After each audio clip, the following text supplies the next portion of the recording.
Hello everyone, hope this wee video finds you and your loved ones all safe and well once again this week. I'd like to take the opportunity to thank all the staff in our schools for the outstanding work that they've been engaged in over the last 3 weeks. Since the Scottish Government announced that all pupils should return at some stage each week whilst all keeping 2 metres apart, it was clear that not all the pupils would fit into most of the secondary schools and they certainly wouldn't operate as normal. Whilst we managed to open fully in Tiree, in Oban, the result, as you know, was to prioritise the seniors and give them 3 days each week, where the junior schools getting 2 days each week. However, even after we welcomed each group back into the building, we still had to subdivide our classes across multiple classrooms, meaning that a teacher with a class of 30 children had to teach that one class over 3 rooms. Now fortunately, the media equipment that we've got put in every class and the virtual teaching experience that we've got for delivering online between Oban and Tiree and to Dunoon and Lochgilphead and to deliver home for the last, X number of months in the last year means that we were quite successful in delivering the curriculum online in that blended approach in both Oban and Tiree. But it was quite different and it was quite challenging. In fact, it was no mean feat when considering that the teachers also had to prepare and provide for additional materials for the online classes that were not in the building at the same time. And my thanks too to all the support staff who continued to support the pupils who were accessing the hub while this was all going on and delivering outdoor learning and supporting youngsters in almost every classroom across the school every hour of the day. It was a team effort. And I'm as proud of all the staff as I am all the pupils who showed great adaptability and resilience. They met the challenge of this continual change that we're facing. And that next change that we're about to go into comes after the Easter break. So we obviously break for Easter now. In fact, the kids are all away. I'm left here myself, about to go on holiday for a few days before I have to come back and check on the Scottish Government updates next week. However, the Scottish Government announced recently that all pupils in Scotland should return full-time, all together, every day this time, after this Easter holiday, unless of course the scientific evidence suggests otherwise. And for all schools in Argyll and Bute, that'll be April the 19th. Some schools in some other parts of the country are on different Easter holidays, so you might read in the press that they'll start back earlier.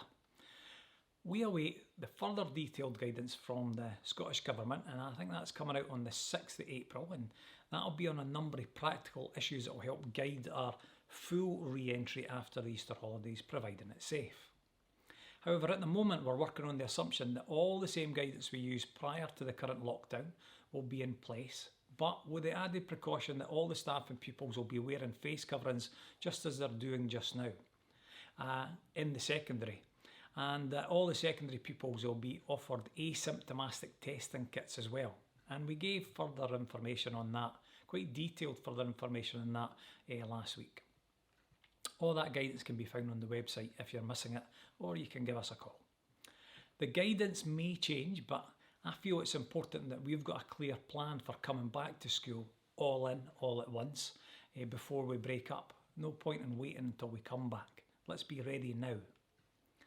Of course, not all staff are on a holiday for the next 2 weeks. We've got teachers offering Easter study for the senior youngsters that are preparing for their course assessments in April and May.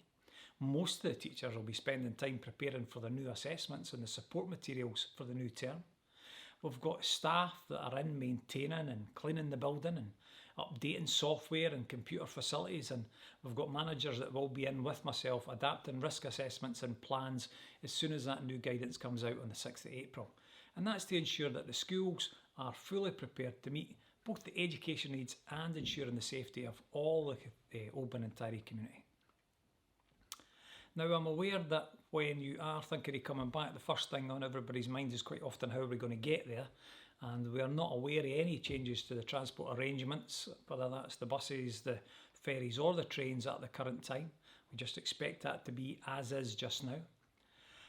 All pupils will travel to school under the current arrangements, and can I just remind parents and secondary and primary parents in particular that you're not allowed to come into the school grounds, you're not allowed to come into the building at the current time because that increases the risk of transmission. Nursery parents in Tiree, that's a different gig you have discrete and different regulations that allow you to drop your youngsters off before the primary kids get near the playground. So keep your eye on these details. For the other parents, can I remind you that you should really be dropping off your youngsters at a suitable and safe location away from the school, and that's to avoid parents gathering, and it allows them to space out so that they don't all gather at once coming into the school. And again, that's a method to ensure that we limit the potential spread of COVID. And one particular thing about Oban, can I please insist that parents do not come and drop off your kid in McCall's Terrace, because that's causing congestion with the buses.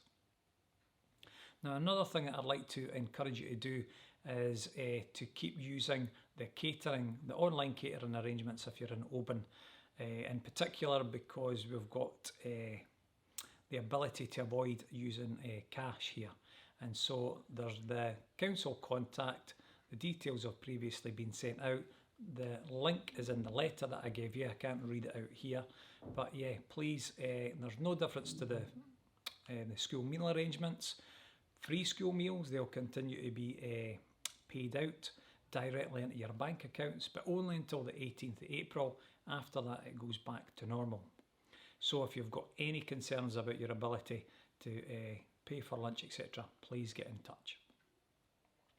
Now, one of the other changes I should be telling you about is, of course, that we are going into a period where we've got no exams, but we do have to carry out assessments, additional assessments, to the assessments that the youngsters have already been doing through the course of the year. Since we assessed, before Christmas, before they broke up, kids have been out, but then they've been back in, and there's been work that's been completed online, and there's been work that's been completed since they came back in. And we deliberately held off doing any assessments until after Easter, and we spent that time concentrating on learning and teaching. And when we come back after Easter, we'll do a load of assessments, add that to the assessments previously done, and we'll gauge what we think the youngsters are levelled at. And these assessments will have to be marked, and they'll have to be moderated, and they get moderated by staff in the school, and then we send them to other schools. And to allow us to do that, this cross-school moderation and all the work that goes along with the internal assessments, we have been given by the Scottish Government a couple of extra days in service. Okay, so I've included an updated senior assessment timetable that takes account of the new in-service days in the letter. And again, I can't read out 100 things on the video, so you will need to look at the letter for that one.